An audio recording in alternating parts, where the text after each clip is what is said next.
بسم اللہ الرحمن الرحیم۔ آپ دیکھ رہے ہیں مگر ٹریولز۔ آج کویت کے حوالے سے ایک لیٹسٹ اپڈیٹ ہے۔ کویت حکومت نے کویت کا جو شناختی کارڈ ہے جسے بطاقہ سسٹم کہتے ہیں اسے ختم کرنے کا سوچ رہے ہیں، اور اس کے ایک متبادل سسٹم لانے کے بارے میں کویت کی اتھارٹیز سوچ رہی ہیں، جس کی ایک اپڈیٹ آپ سے ڈسکس کرنی ہے۔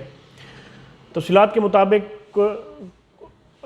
کویت کی حکومت تارکین وطن کے لیے ایک مخصوص شناختی کارڈ جسے بطاقہ سسٹم کہتے ہیں اسے ختم کرنے پر غور کر رہی ہے، اور وزارت داخلہ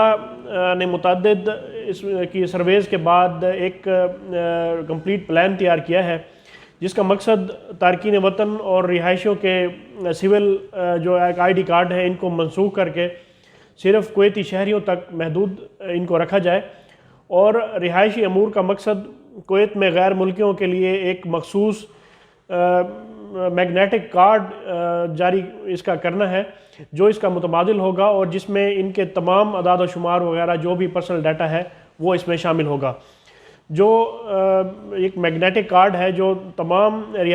جو ریاستی وزارتیں ہیں اور ایجنسیز ہیں ان میں باضابطہ طور پر استعمال ہوگا، اور اس طرح سول شناختی کارڈ کا استعمال اس حوالے سے ختم کر دیا جائے گا۔ وزارت داخلہ کا محکمہ امور برائے ریزیڈنشل افیئرز جو ہے ملک میں رہنے کے لیے قانونی رہائش میں کچھ تبدیلیاں کرنا چاہتا ہے، جو تارکین وطن کو اس حوالے سے ویزے گرانٹ کرتے ہیں۔ اس سلسلے میں ایک جامع جو ایک کمپلیٹ ریسرچ کی گئی ہے، اور کیونکہ دنیا میں بہت سے ممالک اپنے رہائشیوں کو ایسے کارڈ جاری کرتے ہیں جنہیں ریزیڈنس کارڈز کہا جاتا ہے، اور جس میں تمام جو ڈیٹا ہے پرسنل وہ شامل ہوتا ہے۔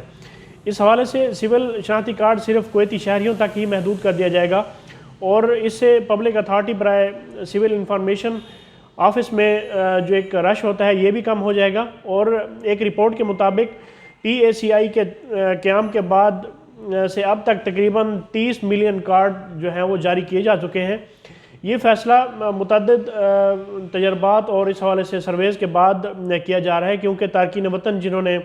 کویت کو مستقل طور پر چھوڑ دیا ہے یا ان کی رہائش منسوخ کر دی گئی ہے اور بیرون ملک چلے گئے ہیں، تو وہ سول شناختی کارڈ کا اس حوالے سے غلط استعمال کرتے ہیں، جو کہ عام طور پر ان کے پاس ہی ہوتا ہے۔ اور جو ڈپارٹمنٹ ہے ریزیڈنشل افیئرز کا، یہ جو کارڈ جاری کریں گے وہ ملک میں موجود رہائشیوں سے منسلک ہوں گے، اور جب وہ کویت مستقل طور پر چھوڑ کے چلے جائیں گے تو اسے فوری طور پر اس حوالے سے منسوخ کر دیا جائے گا، اور کویت سے باہر اس کا استعمال کسی صورت بھی نہیں ہو سکے گا، کیونکہ اس میں Kuwait civil I D card والی جو ایک